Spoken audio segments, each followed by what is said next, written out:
At my sister's graduation, Mom took the mic and said, "She's the pride of our family, not like her brother who barely made it." Everyone laughed. I lifted my glass and replied, "You're right. I'm not the pride. I'm just the paycheck." Then I turned to my sister. "That $60K scholarship fund I set up for you, it's gone." The room went silent. And that was only the start. "Sit down, Keaton, don't make this about you," Mom snapped, her wine glass clinking against the table, her words cut sharper than the applause still echoing in the auditorium.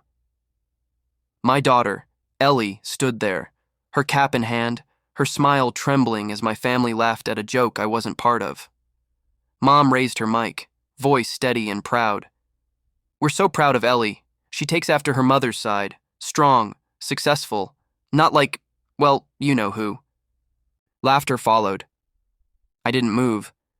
I just stared at the stage lights flickering above us, warm against a cold heart. Dad muttered, "Let it go, son. She's right. You barely made it through college yourself." I lifted my glass, quiet but firm. "You're right," I said. "I'm not the pride of this family. I'm just the paycheck." Silence rippled through the room. Ellie's eyes widened. "And that scholarship fund I set up for her," I added, turning to Mom, "the one you convinced me to share for my sister's twins, it's gone." The laughter died. The lights hummed louder than the peep. "My name's Keaton Hale, 45. I've been the quiet one all my life, the one who pays the bills, fixes the pipes, smooths the messes. They like to say I'm the responsible one. What they mean is, I'm the one who keeps them comfortable. I run a small contracting business outside of Denver. Nothing fancy, but enough to keep everyone fed when times were tough, even when it wasn't my family I was feeding. I never used to speak much. Words felt useless around people who only listened to what benefited them. But tonight, something in me cracked. Not from anger, but from years of silence. I looked around that room, every face I'd sacrificed for, and I realized I didn't owe them a single word of apology anymore. Mom, Ruth, 68, polished, controlling, and endlessly disappointed in whoever didn't follow her script. Dad, Gerald, a retired accountant who speaks only when it's convenient. My sister, Lydia, 39, the family's golden child. 2 kids, a perfect husband, and a talent for making me look like a failure. And then there was Ellie, my daughter, quiet, brilliant, painfully kind. She'd spent her life watching me shrink to make room for everyone else's comfort. At the dinner table, Ruth smiled at Lydia. "Your twins are starting piano lessons soon. Maybe Keaton can pitch in again since he's so helpful." Lydia laughed softly. "He always does, don't you, big brother?" I didn't answer. Ellie looked at me, her eyes pleading. Not for me to fight, but to finally stop letting them use me. The air felt heavy, like years of resentment had found a voice. Mom clinked her fork against her plate. "You know, Ellie's success really comes from her mother's genes," she said. "Discipline, class.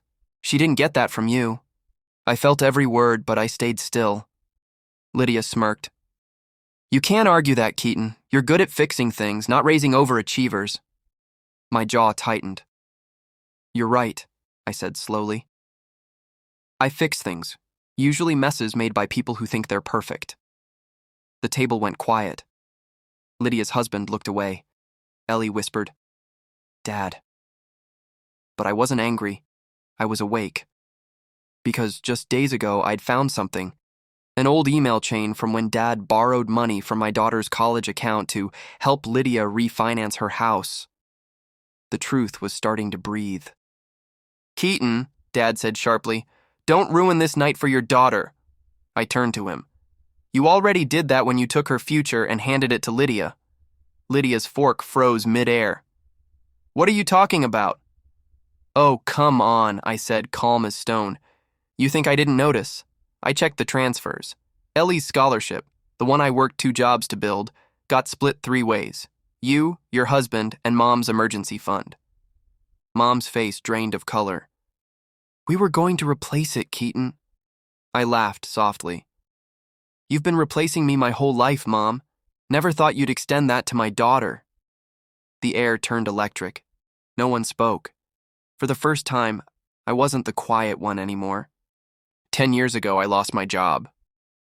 Lydia had just opened her boutique, and Mom said, "Your savings should go toward family investments." So I gave it all. Every dollar. She promised I'd get it back when things improved. Months later, they went on vacation. First class. I stayed home, patching walls, feeding Ellie dollar store mac and cheese. That night, Ellie was only 8. She asked, "Dad, why don't they ever invite us?" I said, "Because we're the strong ones, sweetheart.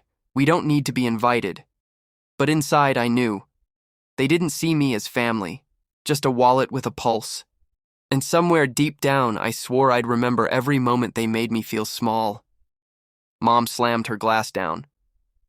"You're twisting the truth, Keaton." I slid my phone across the table. Screenshots, transfers, dates, her name. "Funny thing about digital trails," I said. "They don't lie, even when families do." Dad stood up.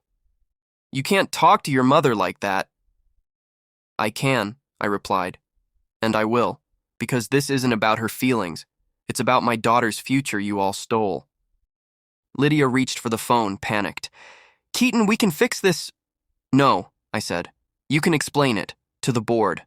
The scholarship's under a registered trust now. I've already filed the report." The color drained from her face. The truth, at last, was louder than any insult.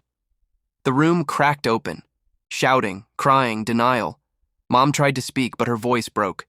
"We did everything for you." I met her eyes. "No, Mom. You did everything to control me."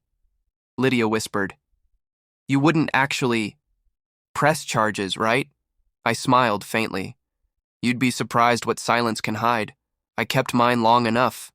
Ellie reached for my hand, trembling but proud, and I said quietly, "I gave you all my silence. Tonight, I give you the truth." That was the last thing I said before I stood and left. Not in anger, but in peace. Because I knew what came next wasn't revenge. It was justice. Outside, the air was cool, the kind that stings your lungs but clears your mind. Ellie hugged me tight. "Dad, you didn't have to do that." I smiled. "I did. You deserve better than my silence." Days later, the news spread. Lydia's accounts froze. Mom called me 6 times. Dad left a voicemail that began with "We can talk" and ended with "How could you do this?" For the first time, I didn't respond, because I finally understood. Peace isn't about forgiveness. It's about freedom. A month later, Ellie started college, fully funded, her own name on every account. I sat on my porch that night, coffee in hand, stars above, quiet in my chest. Mom sent a letter, said she was sorry if I felt hurt. I didn't reply. Some apologies don't need answers. I just whispered to myself, "For the first time, I don't carry their weight anymore." Ellie called from her dorm, laughing about something small, and for once, I laughed too. Not out of habit, but because the silence finally sounded like peace. People think silence means weakness. It doesn't. Sometimes it's just preparation. If you were in my place, would you forgive them? Or walk away forever? Tell me in the comments. I want to hear your truth. Like, if you've ever been the quiet one who finally spoke. Subscribe for more stories that remind you. Your voice still matters.